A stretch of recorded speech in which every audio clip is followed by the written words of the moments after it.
Welcome to Retro Scale Modelling. This is part 4 of Revell's F4U-1A Corsair scale 1 to 32.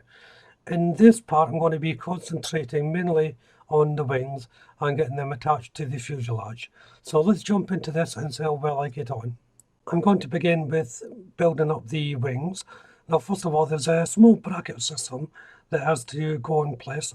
Now the reason for that is the wings have the option to being folded or in a solid position. Now I had a look at them and I thought there's a possibility here that I can have them either way by looking at those brackets. I can have them in the downward position or the upward position. So I'm just building up the bracket now to see if that's possible.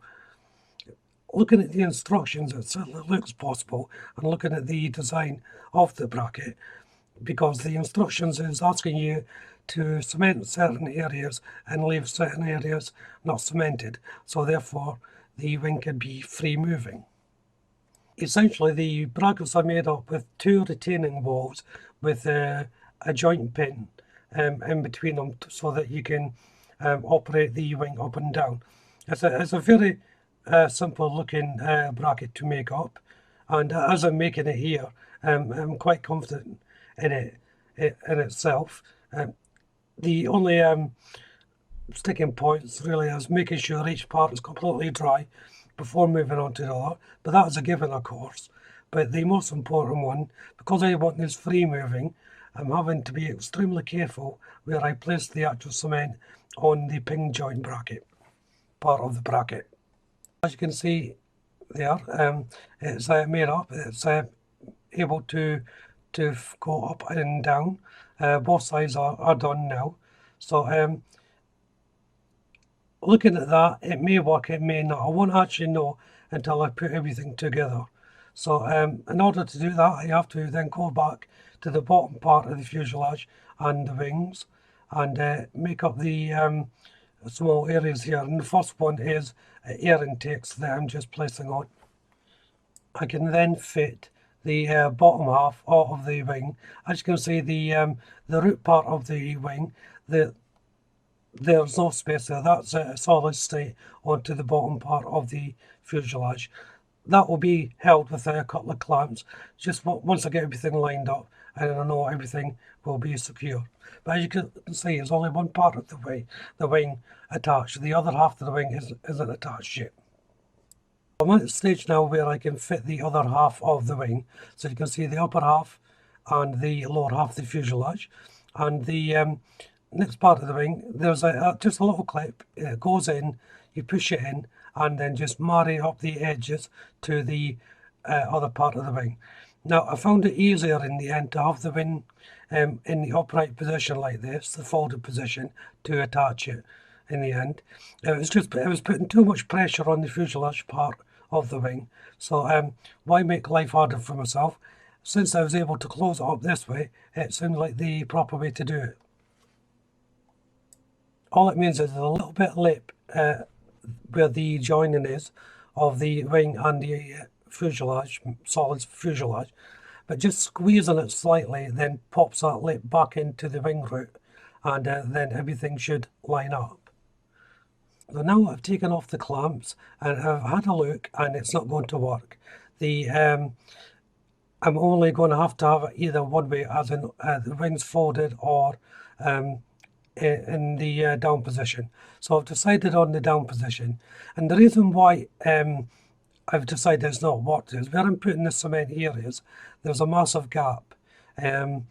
Also on the real aircraft, you wouldn't see a gap such as this on it, because just the way it's designed, I would imagine the kit, it just wasn't possible.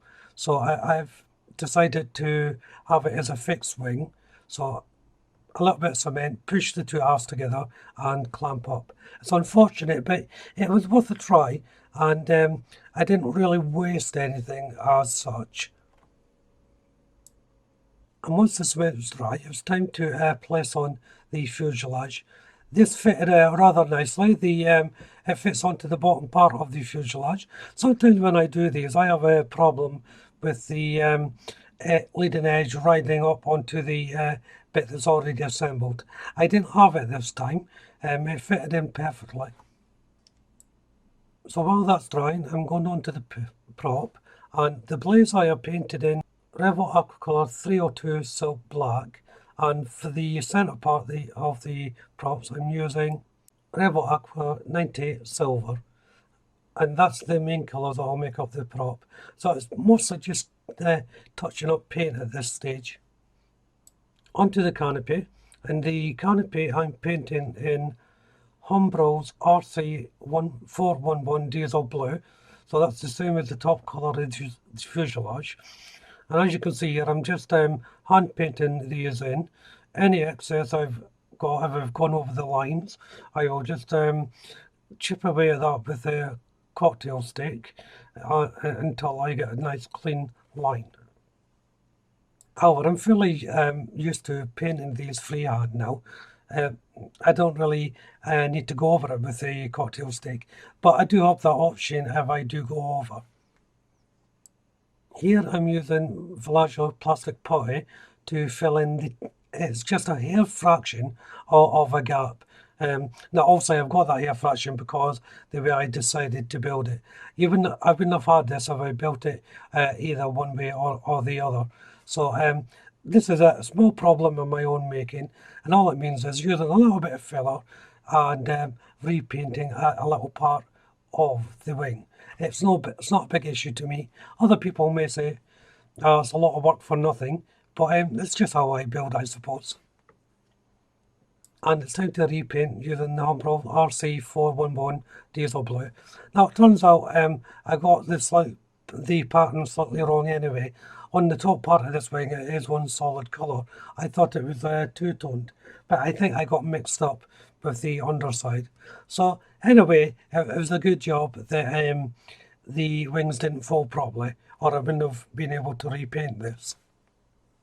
Now that the paint's dry, I can fit the engine.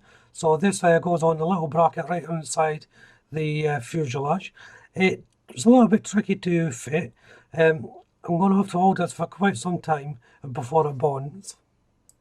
And then once it's on, you simply just put on the cowl. The contact points are quite small. There's only two, one at the bottom, one at the top. It's where the bracket fits each bit to complete the cowling as such. So after that, it's time to paint in the flash of where the cockpit is, and I'm using for this Revell Aquacolor 09 Anthracite, and this is just where the instrument panel is.